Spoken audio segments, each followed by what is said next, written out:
대한민국 삶의 질적인 향상을 위해 탄생한 프로젝트 이시영 박사의 100세 시대 브레인파워를 키워라. 오늘도 그동안 미처 알지 못했던 두뇌 속에 담긴 놀라운 비밀들을 파헤쳐봅니다.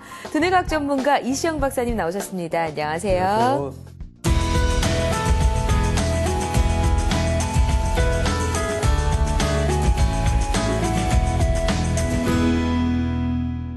오늘도 역시 두 가지의 최신 뇌과학 뉴스를 가지고 왔습니다. 첫 번째 최신 뇌과학 뉴스 알려드릴게요. 우리가 흔히 신경 전달 물질 중에 하나인 이 도파민이 행복 호르몬이라고 부르잖아요. 그래서 이 도파민을 통해서 사람의 기분이 행복해지고 기분이 좋아진다고 하는데요. 독일의 튜빙겐 대학의 안드리아 니데 교수가 최근에 밝혀낸 연구에 따르면요. 이 도파민이 인간의 논리적 또 수학적 사고에도 영향을 미친다고 하거든요. 자세한 내용을 설명해 주시죠. 예, 도파민이 이제 이 보상 물질이라 그러기도 하죠. 내가 학습을 하면은 기분이 좋고 칭찬을 받으니까 굉장히 그 의욕이 생기고, 그렇기 때문에 이 도파민이 이런 수리적 사고나 혹은 논리적 사고로 하는데 영향을 미치지 않겠나, 이런 추정은 하고 있지만 실제로 실험을 한 적은 없었습니다. 네. 이번 이제 이 팀들이 아주 좋은 실험을 정말 했는데, 네. 이 전두엽에는 이런 수리적, 논리적 사고를 하는 소위 규칙 세포라는 것이 있습니다. 근데 이 팀들은 이 원숭이들에게, 보다 크다, 보다 작다 하는 그런 수학을 학습을 시키면서, 그랬더니 이제 전두엽의 규칙 세포가 활성화됐죠. 근데 거기에 이 도파민과 비슷한 작용을 하는 물질을 주입한 것과 혹은 또 전혀 반대 물질을 주입한 것을 비교를 했더니, 이 도파민과 비슷한 작용을 하는 물질을 주입한 원숭이는 훨씬 더 이 규칙 세포가 활성화되어 있고 또 학습 능력도 뭐 월등하게 높아졌다. 이런 걸 생각하니까 좀 깨어른 사람들은 앞으로 이 도파민만 하면서 공부가 잘 되지 않겠나, 이런 생각을 가능하게 하는 참 중요한 실험을 해주셨습니다. 네. 이야기를 쭉 듣다 보면요. 우리 뇌 속에서 나오는 신경 전달 물질, 호르몬들이 정말 연구를 하면 할수록 무궁무진한 가능성이 있고 여러 가지 길들이 있다는 걸 알 수 있는 것 같습니다. 자, 도파민에 대한 이야기를 쭉 나눠봤고요. 두 번째는 최신 뇌과학 뉴스 잠에 관한 이야기입니다. 미국 빙햄턴 대학의 제이콥 노타와 메레딧 콜스 박사가요, 잠에 관한 재미있는 이야기들을 했는데요. 잠을 얼마나 자는지, 또 늦게 자는지, 일찍 자는지에 따라서 사람이 우울해질 수도 있고 그렇지 않을 수도 있다고 해요. 이 사람들은 이제 100명의 보통 대학생들의 이 우울감이나 불안감을 측정을 하고, 네네. 또 이 사람들의 수면 패턴이 아침형인지 저녁형인지를 아주 면밀하게 검토를 이렇게 했습니다. 네네. 이제 그랬더니 실제로 이 잠을 일찍 자고 소위 자기를 아침형이라고 생각하는 학생들은 훨씬 우울감이나 불안감이 적었다. 근데 반대로 부정적인 생각을 하고 또 늦게 자고 소위 자기를 저녁형이라고 생각하는 사람들의 우울감, 불안감이 훨씬 더 많았다. 이런 결과입니다. 그러니까 지금까지는요, 기분 장애가 있으면 이게 바로 수면 장애를 일으킨다. 뭐 이것이 지금까지 우리가 생각해왔던 상식이었습니다. 그렇죠. 그런데 이분들은 그게 아니고, 뭐 그런 것도 있지만, 그러나 오히려 수면 장애가 기분 장애를 유발한다 하는 대단한 아주 결과를 이렇게 발표를 했다는 게 참 아주 중요하고, 실제로 저는 항상 이야기가, 우리가 이 리듬, 생활 리듬 습관이 얼마나 중요하다. 일찍 자고 일찍 일어나고, 이것은 정말 학습이나 또 그 사람의 삶의 보람이나 또 그 사람의 정말 이 우울감, 불안감을 떨치는데도 절대적인 기능을 하고 있다. 이게 아주 증명이 된 겁니다. 그동안 수많은 연구들이 우울증이나 신경장애를 앓고 있는 사람들이 수면을 잘 들지 못한다, 잠을 자지 못한다라고 알고 있는데, 잠을 늦게 자고 많이 자지 못하는 것이 곧 우울함으로 연결될 수 있다는 거 꼭 명심하시고 수면 시간을 꼭 채울 수 있도록 노력하셔야 될 것 같습니다. 이렇게 최신 뇌과학 뉴스 두 가지 알아봤고요. 이제 이시영 박사의 100세 시대 브레인파워를 키워라, 오늘의 주제를 알아봐야 할 시간인데요. 오늘의 주제를 알아봅니다. 늘씬한 몸매를 원하는 여성들은 많습니다. 그런데 정상 체중임에도 불구하고 마른 몸매에 과도하게 집착하는 것은 물론 인지장애까지 동반하는 경우도 있는데요. 이런 증세를 섭식장애라고 합니다. 그렇다면 섭식장애는 왜 일어나고 치료는 어떻게 해야 할까요? 개인의 문제에서 더 나아가 사회 문제로도 떠오르고 있는 섭식장애의 모든 것에 대해 알아봅니다.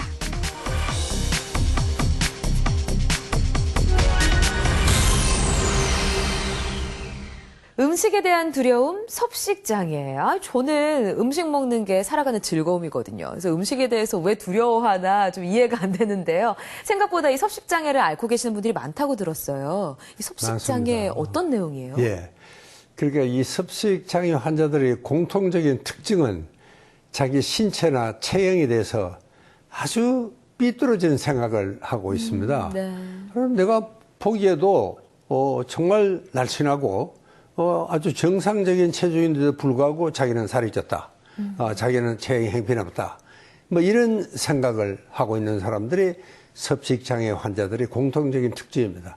그러니까 이 사람들은 자연스럽게 음식에 대해서 굉장히 까다롭게 많이 먹거나 적게 먹거나 뭔가 어쨌든 이 음식에 대한 생각이 우리하고는 좀 다른 이런 것이 특징들입니다. 예. 말라야만 아름답다라는 미의 기준 때문에 자꾸 여자들이 다이어트를 하게 되고 그러다 보니까 음식에 대한 두려움까지 이어질 것 같은데요. 이 섭식장애에 대해서 원인과 어떻게 고쳐야 되는지 오늘 그 내용을 샅샅이 파헤쳐 보도록 하겠습니다. 오늘 도움 말씀 주실 전문가분은 누구신가요? 오늘은 우리 허미숙 한의사 선생님을 모셨습니다. 네. 안녕하세요. 네, 안녕하세요.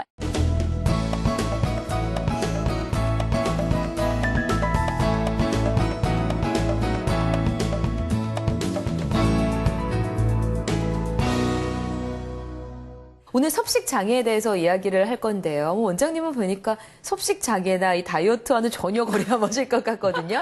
섭식장애가 뭔지에 대해서 좀 이야기를 해주시죠. 예, 사람들이 잘못 알고 있는 게 섭식장애가 단순히 먹는 거에만 문제가 있는 거라고 생각하는 경우가 네. 많아요. 그러니까 거식증은 너무 적게 먹는다. 폭식증은 너무 많이 먹는다. 이렇게 단순히 생각을 하는데 이 섭식장이라는 것이 단순히 먹는 거에 문제가 있는 것이 아니라 인지적 왜곡, 그러니까 생각하는 게 다른 사람과 틀려요.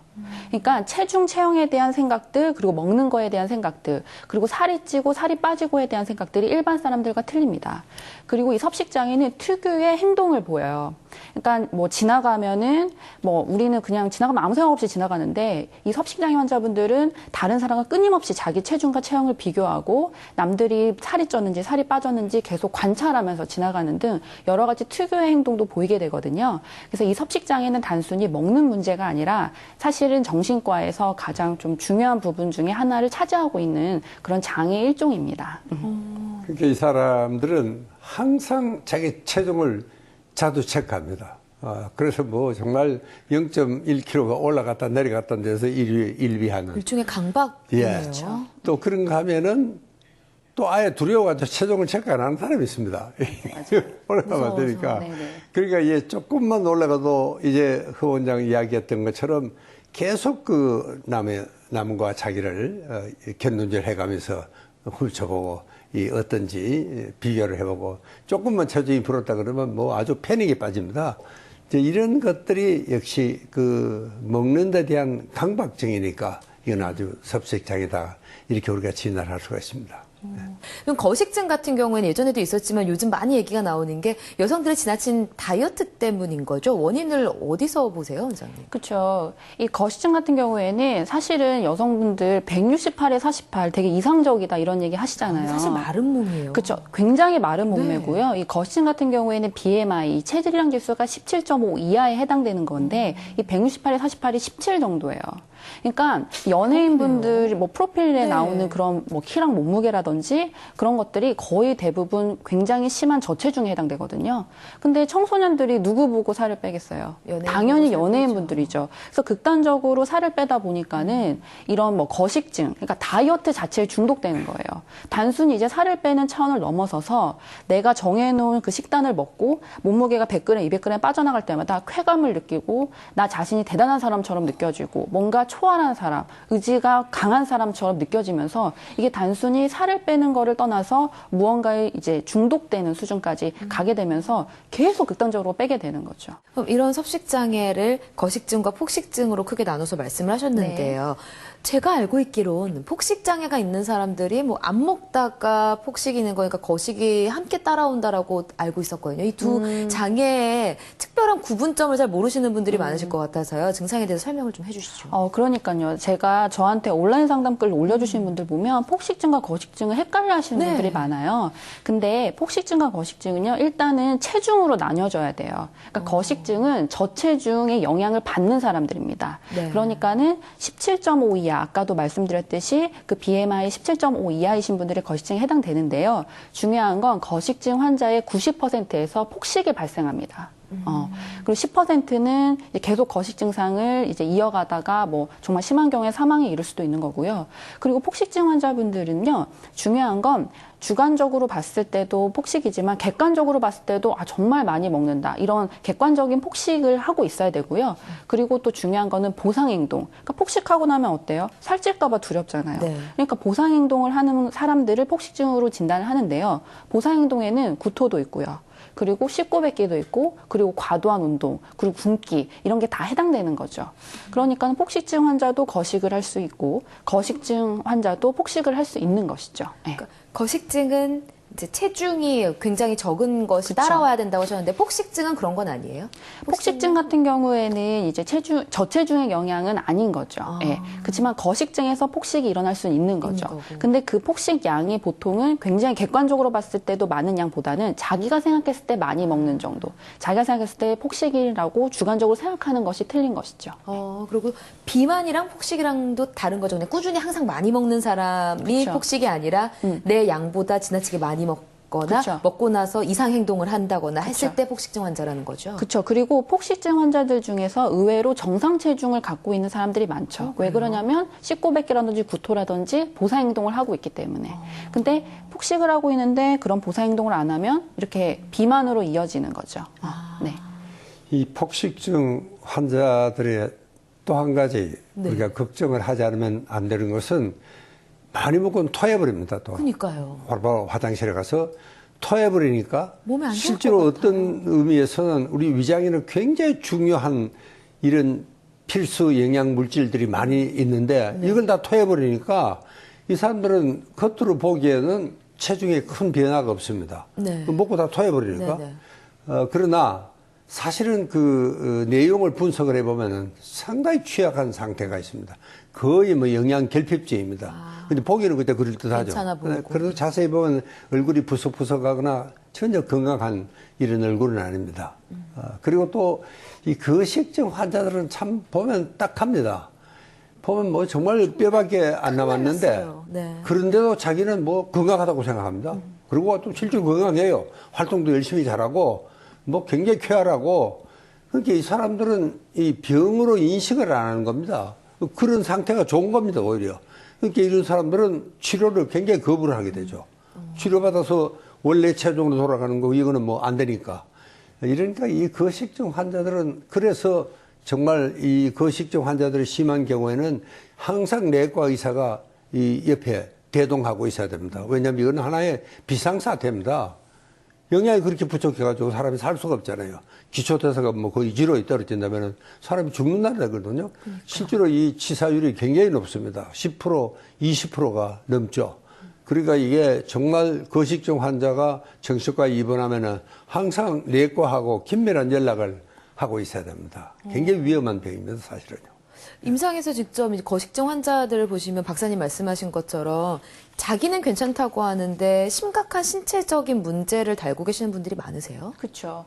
거식증 환자분들 같은 경우에는 자기 스스로는 문제가 없다고 생각을 해요. 네. 근데 중요한 거는 시간이 지나면 그거를 무관심 단계라고 하거든요. 근데 시간이 지나면 생각 단계. 내가 그래도 조금 이상한 것 같아.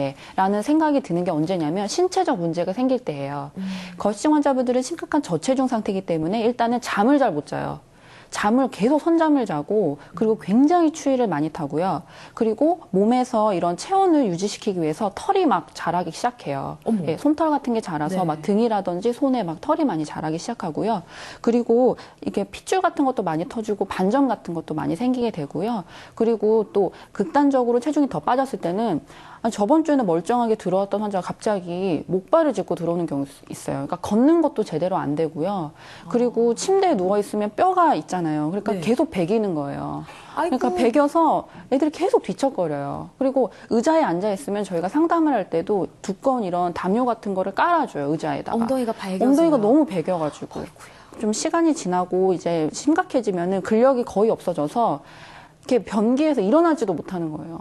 그러니까 거의 유아가 되는 거예요. 옆에서 엄마가 일으켜주고 밥 먹여주고 움직여주고 완전히 이제 유아로 퇴행되는 거죠. 그 정도 수준까지 가게 되고 또 중요한 게 거시증 환자들이 폭식이 일어나서 제거 행동을 하게 되는 경우에는 심각한 전해질 불균형이 와서 정말로 쓰러져가지고 실려가고 이런 경우도 굉장히 많습니다. 네. 그러니까 이 거식증은 그래도 자기는 굉장히 건강하다고 생각합니다. 우리는 보면 불쌍해 죽겠는데 정말 가엾은 생각도 네네. 들고 왜 죽을지도 모르는 환자니까 그러니까 이 의사들도 잔뜩 긴장을 하고 있는데도 불구하고 거식증 환자는 그럼에도 불구하고 상당히 기분이 명랑하고 쾌활합니다. 그러니까 그게 아주 더 의사들의 간장을 태우는 거죠. 이 죽을지도 모르는 환자가 자기는 뭐 이게 좋은 겁니다 정말. 그래서 이 치사율이 참 그렇게 높다는 게 이게 아주 걱정입니다. 예. 그럼 반대로 폭식증 환자의 특징은 어떤 부분들이 있어요? 네, 폭식증 환자분들 같은 경우에는 일단은 아까도 말씀드린 극단적인 보상 행동을 하고 있는 경우가 많고요. 그리고 폭식증 환자분들은 어떠냐면은 일단은 고도화된 식사 규칙들이 있어요. 그러니까 7시 이후엔 먹으면 안 되고 뭐 예를 들면 초콜릿 같은 것도 절대 먹으면 안 되고 다이어트 규칙들이 다 있어요. 그러니까 그분들이 그냥 놓고서 막 아예 마음을 놓고서 막 먹는 게 아니라 사실은 다이어트 규칙들이 다 있는데 그거에서 조금만 자기가 어기게 되면은 망했다는 생각에 아예 놔버려서 폭식하게 되는 경우가 많거든요. 그러니까 사실은 살을 빼야겠다는 생각이 누구보다도 더 많은 사람들이 폭식증 환자분들이죠. 그리고 또 중요한 거는 자기 자신을 평가할 때 거의 체중 체형이 평가 기준의 50% 이상을 차지하는 경우가 많고 뭐 많게는 100%까지 나를 평가하는 기준은 오로지 체중 체형이다 이렇게 생각하는 분들이 많아요. 그렇기 때문에 그거에 굉장히 집착하게 되고 100g, 200g 왔다 갔다 할 때마다 기분이 너무너무 안 좋아지고 그리고 만약에 빠지면 기분이 너무 좋아지고 그러니까 체중 체형 자체가 내 자존감의 모든 것을 대변하고 있는 셈이죠. 이 폭식 환자들 같은 경우에는 음식을 잘 못 먹거나 혹은 또 음식을 너무 많이 먹었을 때 스스로 느끼는 감정 상태도 굉장히 불안할 것 같아요. 감정 상태가 어떻게 변화하는 건가요? 그렇습니다. 뭐 조금만 정말 안 돼도 그러면 또 실망을 하고 또 조금 잘 되면 또 아주 좋아하고 그러니까 이 폭식증 환자들은 뭐 체중에 자기 전 생명을 걸어놓고 있다 그래도 과언이 아닙니다. 이럴 정도로 이 사람들은 체중에 대해서 아주 굉장히 아주 민감하고 그렇기 때문에 점점 더 폭식증으로 강박증이 점점 더 심해지죠. 이렇게 이제 폭식증이 더 악화가 될 수밖에 없게 됩니다. 근데 폭식증이나 거식증 환자분들이 가장 밑바탕으로 깔고 있는 감정은 사실은 수치심입니다. 사실은 수치심. 수치심이 가장 핵심이라고 볼 수가 있는데요. 자기 스스로 자기가 이상하다고 생각하고 있습니다. 왜냐하면 이렇게 많이 먹고 이렇게 안 먹고 괴어내고 사실은 누구 앞에서 괴어내겠어요? 사실은 엄마 아빠한테도 들키기 싫어서 밤 늦게 새벽에 먹고 만약에 구토할 때 소리 날까 봐 봉지에다가 뱉고 그리고 그걸 다 싸놓은 다음에 버리고 심지어는 구토할 장소를 찾아서 막 인근 초등학교까지 들어가가지고 구토를 하고 이런 증상들이 사실은 자기 스스로도 정상이 아니라는 생각을 갖고 있기 때문에 굉장히 자기 자신을 동물이다, 쓰레기다 이렇게까지 표현할 정도로 자기 자신에 대한 혐오감이 굉장히 심해요. 사실은 그런 혐오감 때문에 더 치료가 어려운 거거든요. 왜냐하면 나는 너무 이상한 사람이고 나는 너무 민폐만 끼치고 나는 음식도 하나 조절하지 못하는 이상한 사람이니까 그런 감정을 깔고 있는 게 사실은 가장 문제입니다. 그러니까 이 자기 신체상이 워낙 왜곡돼 있으니까 그러니까 남들이 나를 보고 돼지라 그렇지 않겠나 이렇게 해서 정말 수치심을 굉장히 불러일으키기도 하고 또 한편으로는 그러니까 역시 난 안 돼. 이렇게 굉장히 무기력감에 빠집니다. 밖에 나가지도 않고 심지어 외출도 안 하죠. 그러니까 오히려 뭐 집에 가만히 있으니까 밥을 더 먹게 되는 이런 이제 부정적인 생각들이 실제로 치료를 하는데 굉장히 방해가 됩니다.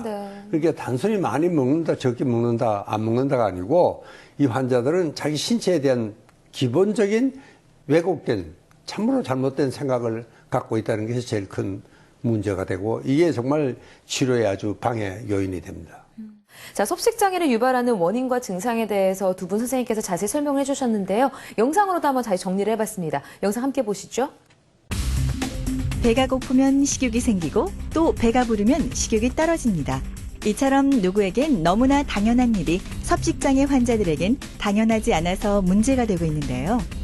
섭식장애 환자들은 단순히 식욕을 해소하기 위해 식사를 하는 것이 아니라 자신이 벗어나고 싶은 생각이나 감정을 조절하기 위해 과도하게 먹기도 하고 또 먹지 않기도 합니다. 섭식장애의 가장 대표적인 증상으로는 거식증과 폭식증이 있습니다. 먼저 신경성 식욕부진증이라고도 부르는 거식증은 심각한 저체중임에도 불구하고 스스로 뚱뚱하다고 느껴서 항상 안절부절 못하는 증상을 보이는데요. 그래서 무조건 음식을 먹지 않고 운동량을 과하게 늘려 저체중을 유지합니다. 반면 폭식증 환자들은 식욕이 생기면 스스로 조절할 수 없다는 느낌에 사로잡혀 매우 급하게 폭식을 하는데요. 보상심이 있잖아요. 그래, 내가 스트레스 받는데 이걸로라도 풀어야지, 물로 풀어. 이렇게 생각하면서 계속 먹어요. 그래서 또 먹고 나면은 몸무게 재는 거 있으니까 체중을 재고 또 바로 후회를 해요. 게다가 폭식으로 인한 체중 증가가 두려워 구토를 하거나 이뇨제를 복용하기도 합니다. 그래서 체중 변화가 심하고 폭식 후 구토로 인해 목이 쉬거나 치아가 상하는 등 여러 부작용이 동반되는데요. 즉, 거식증과 폭식증은 수단과 방법을 가리지 않고 마른 몸매를 유지하려는 공통점을 가지고 있습니다. 이렇게 섭식장애가 나타나는 데에는 다양한 이유가 있는데요. 뇌에 신경 전달 물질에 이상이 있는 생물학적 문제가 있을 수 있고, 체중과 체형만을 강조하는 사회적 분위기, 또 충동 조절에 어려움이 있는 심리적 요인 등이 복합적으로 작용한다고 합니다. 치료받지 않으면 정신적, 신체적으로 다양한 부작용을 초래하는 섭식장애. 더 이상 병을 키우는 일이 없기를 바랍니다.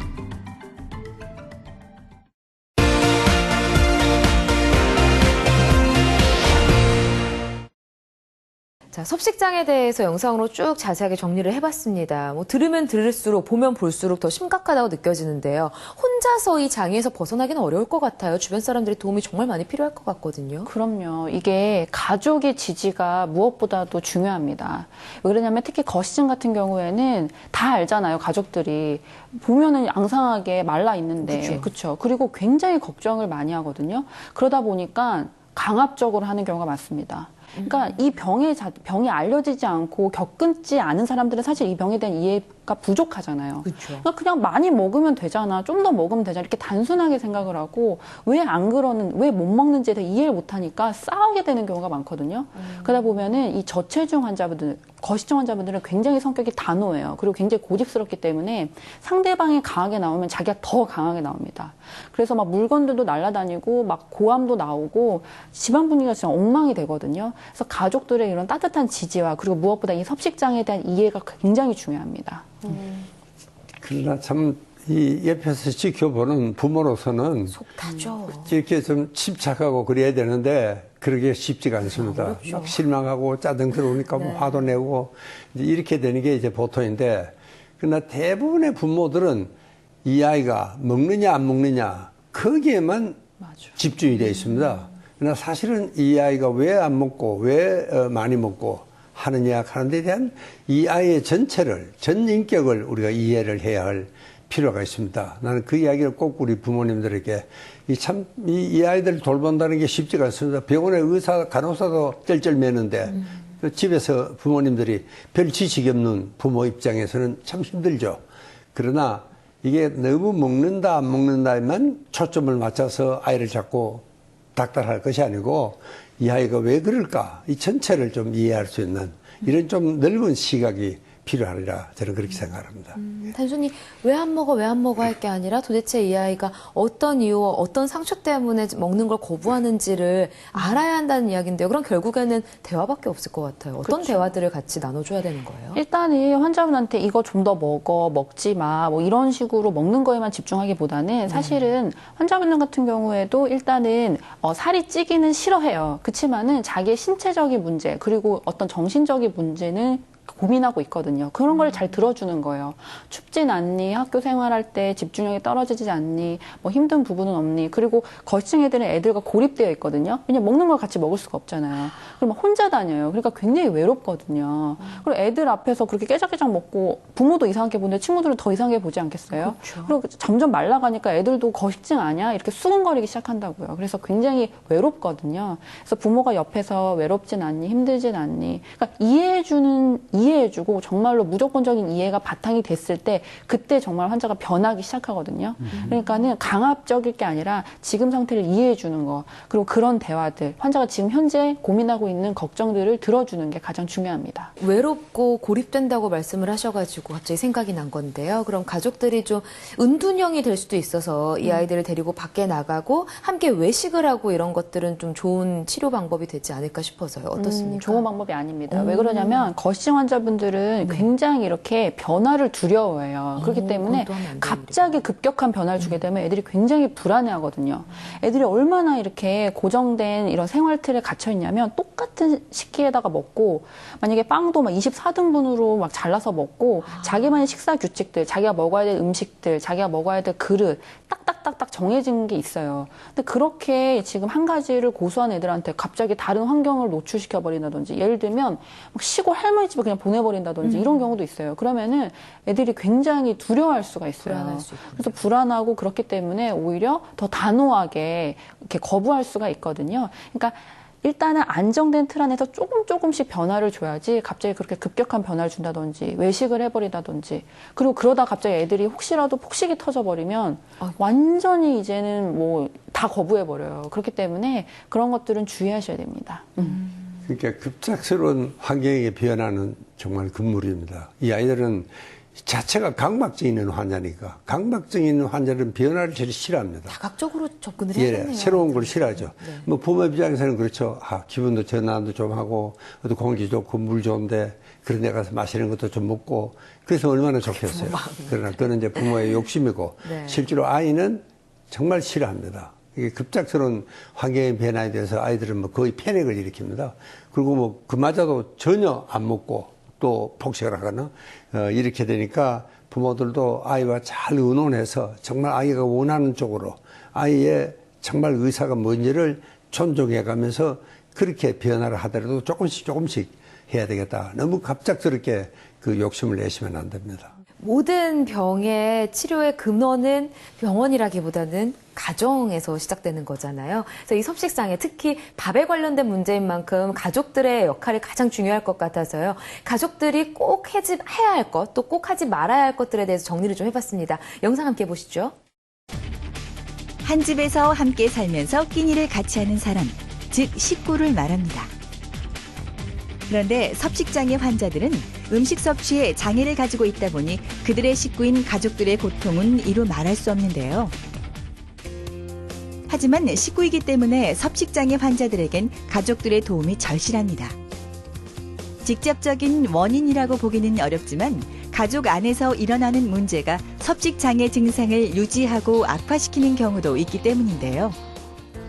섭식장애 환자가 있는 가족에게서 가장 흔하게 나타나는 특징은 바로 부모의 과보호와 과잉 간섭입니다. 가족 사이에 경계가 없고 너무 밀착되어 있는 것인데요. 이런 환경에서 자란 아이들은 부모가 원하는 것을 완벽하게 해내기는 하지만 스스로 무엇인가를 독립적으로 하지 못하는 열등감을 가지고 있을 가능성이 큽니다.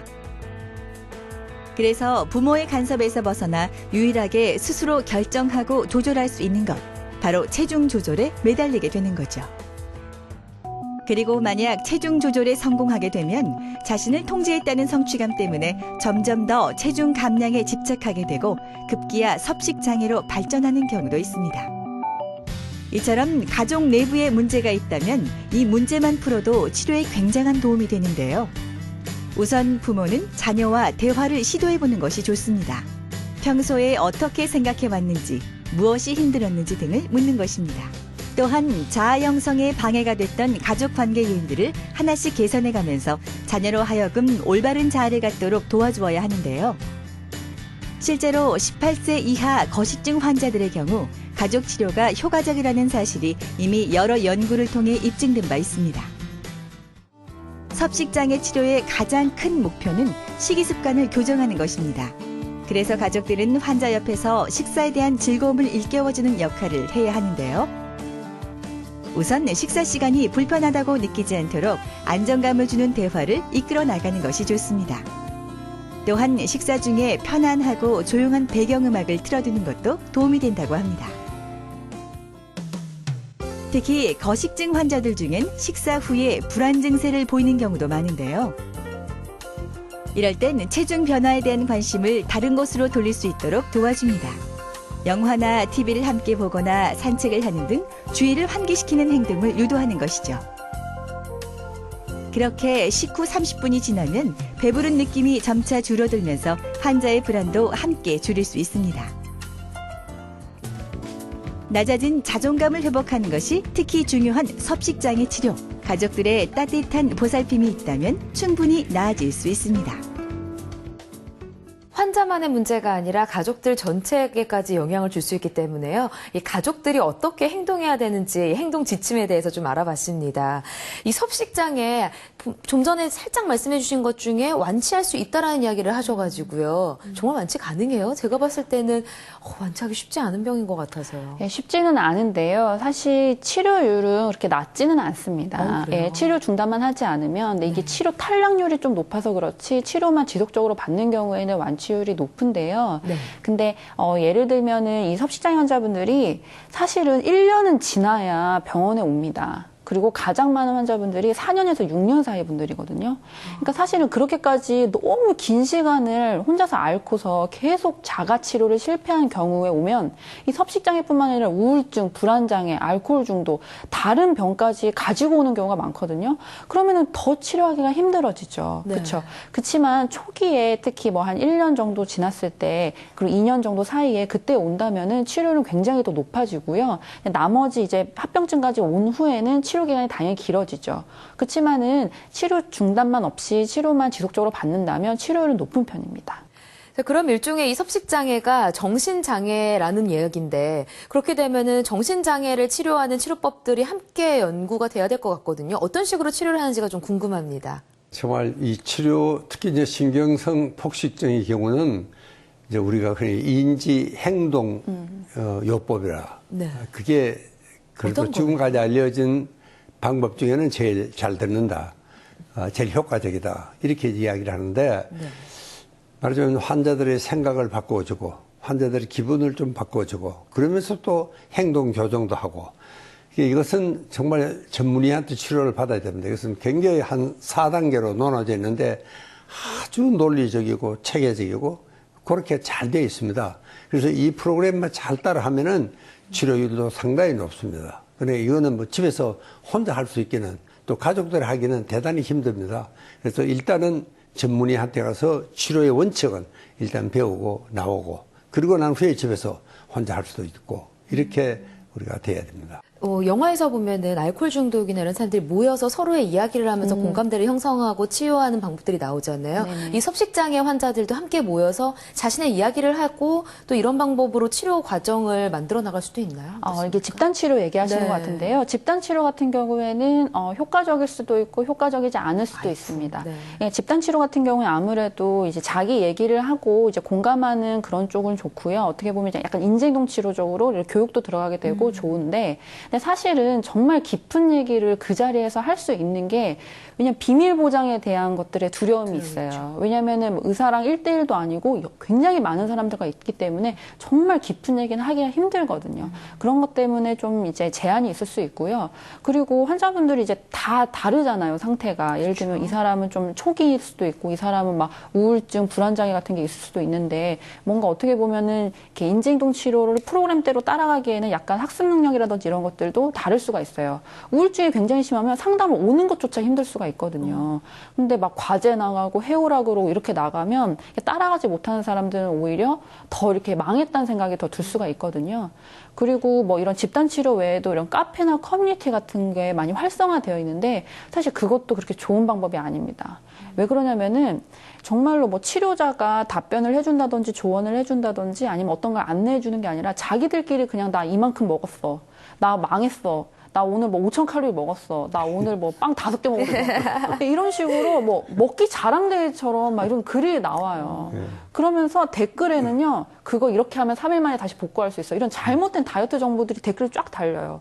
아니면 이렇게 하면 폭식증 치료된다. 또 잘못된 정보. 그러니까 계속 실패만 반복하게 되는 거예요. 그러다 보니까 어떻게 돼요? 우울증이 오게 되고, 우울증이 오고 정말로 혼자서 이게 어떻게 할 수가 없다. 완전히 무기력해져서야 그제서야 병원에 오게 되는 거예요. 그럼 병원에 오면은 정말 이게 무슨 완전히 아무것도 할 수 없는 상태로 애들이 오게 너무 심각한 되거든요. 상태에서.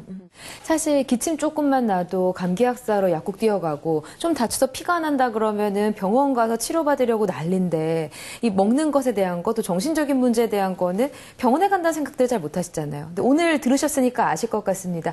꼭 의사에게 전문가에게 가서 상담을 받아야 하는데요. 이 섭식장애 적극적인 치료 자세를 꼭 갖추셔야 될 것 같습니다. 자, 섭식장애 환자들을 위한 요리가 따로 있다고 해서 영상으로 준비를 해봤거든요. 함께 보시죠. 음식을 먹느냐 마느냐, 또 먹는다면 얼마나 먹고 얼마나 안 먹느냐. 그것이 문제인 섭식장애. 그렇다면 그 치료의 해답도 음식에서 찾을 수 있지 않을까요? 우선 섭식장애 환자들에겐 한 번에 많이 먹는 것보다 하루에 6번 정도 소량씩 나눠서 먹는 것을 권장합니다.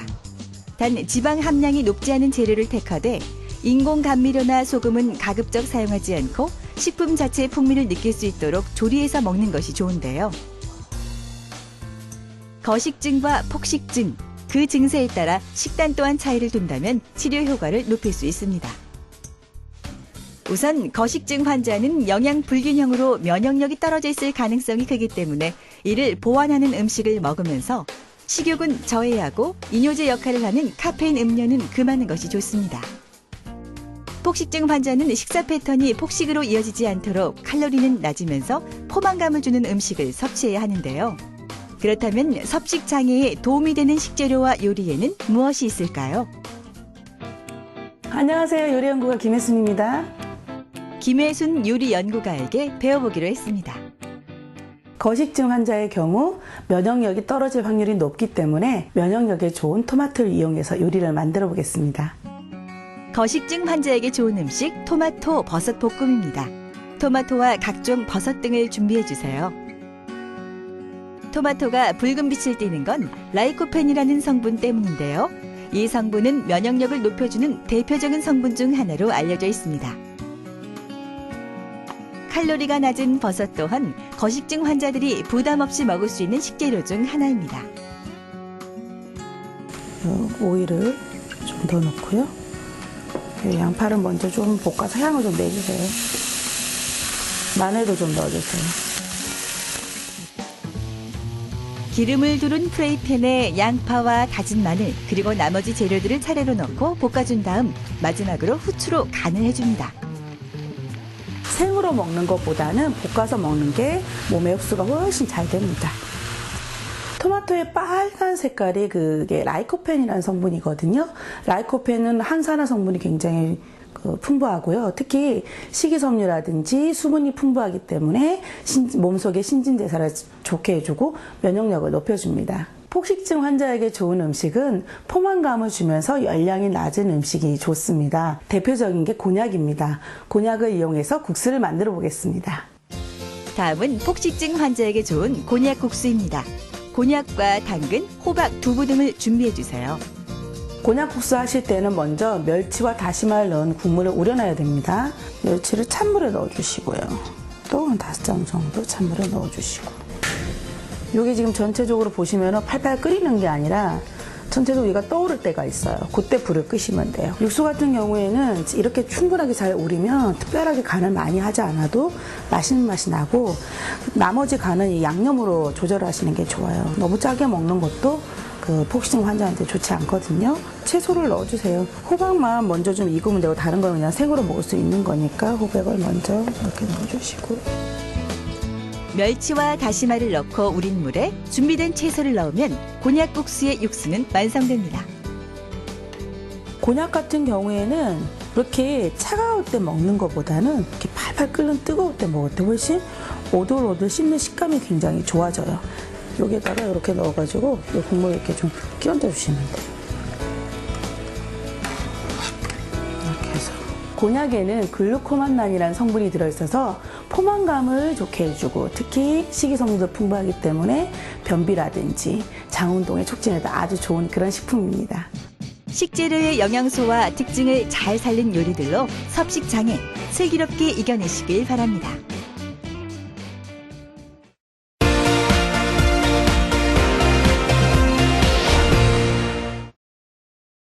네, 거식증이나 폭식증을 앓고 있는 환자들이 어떻게 먹는 것이 좋은지 식단까지 쭉 보고 나니까요. 오늘 이 거식증, 폭식증, 섭식 장애에 대한 바이블이 하나 탄생을 한 것 같습니다.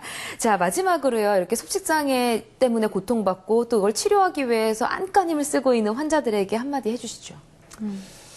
그렇습니다. 저 생각에는 정말 이 자기 자신에 대한 자존감을 회복하는 길이 참 중요하다. 뭐 말은 쉽지만 어쨌든 우리 최종 목표는 거기다 둬야 됩니다. 그래서 자기는 실패한 사람이다. 자기는 형편없다. 이래서 완전히 무기력감, 우울증에 빠져 있는 환자들이 꽤 정말 제일 좋은 약은 너는 그렇지가 않다. 너는 얼마든지 치유가 된다. 그러면서 정말 차츰 자존감을 회복시켜주는 이런 길이 저는 아주 중요하다고 생각합니다. 네, 진짜 섭식장애들 환자들 보면서 정말 너무 안타까워요. 안타깝고 정말 빨리 치료했으면 하는 생각을 많이 갖거든요. 그러니까 먹는 거 우리는 즐겁게 먹는데 그 사람들은 먹기 전부터 걱정이고 먹는 순간에도 걱정이고 먹고 나서도 걱정이거든요. 그리고 하루 종일 그 음식 충동 때문에 다른 일도 집중을 못하고 굉장히 괴로운 상태입니다.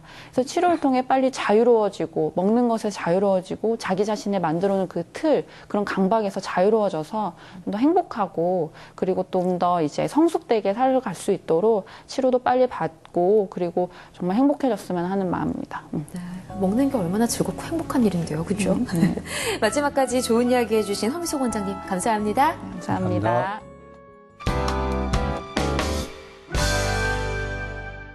브레인 전문가 이시영 박사가 내리는 브레인 특효 처방전입니다. 지금까지 섭식 장애에 대해서 알아봤는데요. 참 이 음식을 두려워한다는 거 가슴 아픈 일이에요. 어떻게 먹어야 이 섭식 장애 환자들 잘 먹고 잘 살 수 있는 길일까요? 그래요. 이게 먹는다는 게 얼마나 즐거운 것인가. 이걸 다시 한번 느껴야 할 필요가 있을 것 같습니다. 네. 우리가 정말 좀 힘들 때, 뭐 불안할 때 먹으면 기분이 좀 나잖아요. 실제로 이제 가령 데이트가 없는 사람들은 이 먹는 것만으로도 충분히 또 데이트 외로운 보상이 네. 될 정도니까 정말 배가 고프면은 괜히 화도 나고 짜증이 나고 뭐 생각이 옳게 돌아가질 않습니다. 그러니까 이게 우리 이 섭식장애 환자들은 먹는 것 자체가 즐거움이 아니라 오히려 고통입니다. 이거 살이 찌면 어떡하지? 또 토해야 될 텐데. 이게 너무 안 먹으면은 또 어떻게 되지? 이게 먹는 것이 정말 이 사람들에게 하나의 형벌처럼 이렇게 느껴지는 겁니다.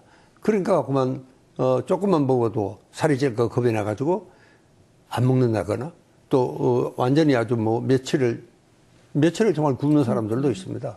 이래가지고는 이게 옳은 감정 상태를 유지한다는 것은 대단히 힘듭니다. 그러니까 정말 먹는다는 것은 대단히 즐거운 일이다.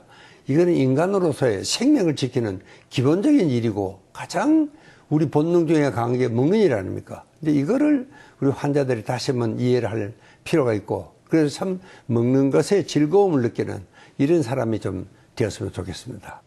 그러니까요. 계속해서 말하지만 음식을 앞에 두고 있을 때 그 행복감과 만족감이 얼마나 큰데요. 섭식장애 환자들이 음식을 바라보면서 행복할 수 있고 즐겁게 식사할 수 있는 시간이 좀 왔으면 하는 바람입니다. 이시영 박사의 브레인 특효 처방전이었습니다.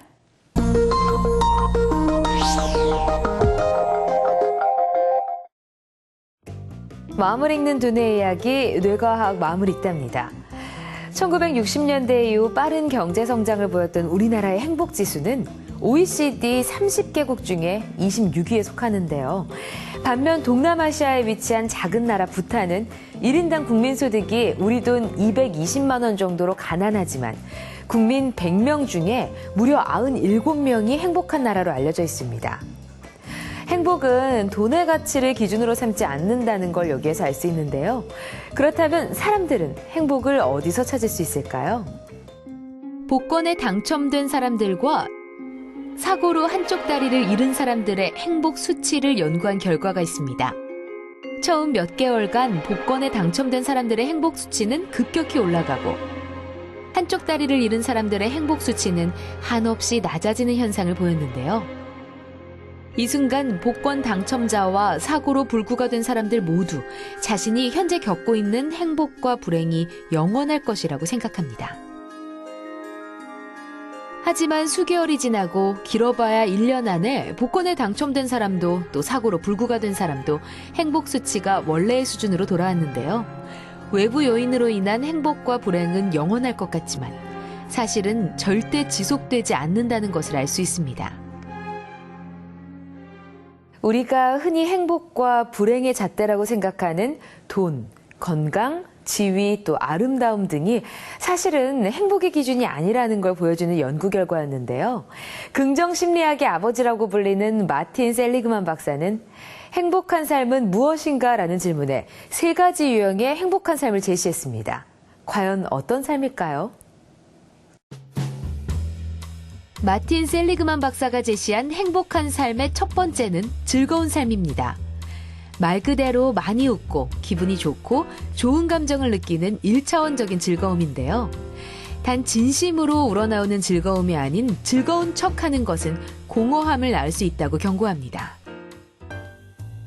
셀리그만 박사가 제시한 2번째 행복한 삶은 뭘까요? 바로 자신에게 집중하는 삶입니다. 자신이 좋아하는 일, 잘할 수 있는 일에 몰두하는 건데요. 유전적으로 웃음이 많지 않거나 낙관적이지 않은 사람이라고 해도 자신에게 집중하는 삶을 통해 행복감을 느낄 수 있는 겁니다. 마지막 3번째 행복한 삶은 바로 의미 있는 삶입니다. 의미 있는 삶이란 자신의 능력과 감정을 제대로 알고 개인보다 훨씬 더 큰 존재를 위해 의미 있게 사용되는 것을 말합니다. 2명의 미용사가 있다고 가정했을 때 한 미용사는 자신의 일을 그저 일로 생각하는 반면 의미 있는 삶을 사는 미용사는 자신의 능력으로 인해 손님들이 기뻐하는 것을 보고 행복감을 느끼고 의미를 찾게 되는 거죠. 가족과 함께 식사를 하거나 좋아하는 일을 하는 것만으로도 행복해질 때가 있죠. 행복의 크기는 얼마나 가지고 있느냐가 아닌 어떤 마음가짐으로 삶을 사는지에 따라 달라지는데요. 즐거운 삶, 자신에게 집중하는 삶, 의미 있는 삶. 여러분은 행복을 결정짓는 3가지의 삶을 살고 계신가요? 뇌과학 마무리 읽다였습니다.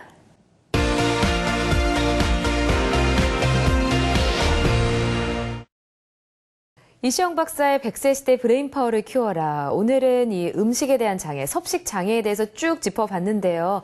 마지막으로 오늘 이 쭉 했던 내용들에 대한 퀴즈를 내주셔야 될 시간인데요. 네. 요거는 섭식 장애 증상 중에 하나인데 네. 자기가 굉장히 비대하다는 이런 잘못된 생각 때문에 식사를 거절하는 뭐 이런 증상이 있습니다. 이게 무슨 증상일까요? 계속해서 나왔던 이야기인데요. 예. 그죠? 보기 드리겠습니다. 1번 폭식증, 2번 거식증, 3번 대식증입니다. 정답 아신다 하시는 분들은요, 바로 인터넷 들어오셔서 YTN 사이언스 홈페이지에 오시면 이시영 박사의 100세 시대 브레인파워를 키워라 시청자 퀴즈 응모란이 있습니다. 이곳에 정답을 적어주시면 저희가 정답자 중에서 추첨을 통해 브레인 잡지를 보내드리도록 하겠습니다. 자, 계속해서 우리는 이 뇌와 정신 건강에 대한 좋은 이야기들을 하고 있는데요.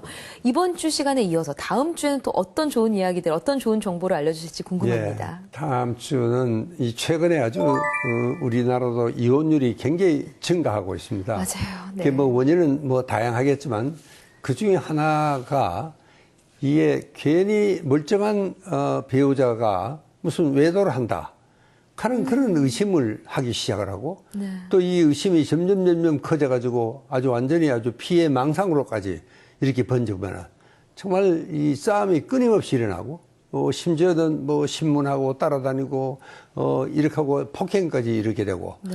그러니까 정말 이 의처증, 의부증 어느 쪽이든 정말 이 상대 배우자로서는 받아들이기 힘듭니다.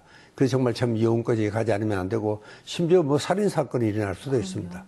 그래서 다음 시간에는 이 의부증, 의처증에 대한 정신과적으로는 편접증이라고 이야기합니다만은 네. 거기에 대한 이야기를 해야 되겠습니다. 네, 의처증, 의부증 결국에는 일종의 정신 장애인 거죠. 네. 네, 가해자, 피해자뿐만 아니라 가족 전체가 힘들 수 있는 이 의처증, 의부증에 대한 비밀을 파헤치도록 하겠습니다. 다음 시간에 또 재미있는 정보로 돌아와 주세요. 네, 지금까지 이시영 박사의 100세 시대 브레인파워를 키워라였습니다. 시청해주신 여러분 고맙습니다. 감사합니다.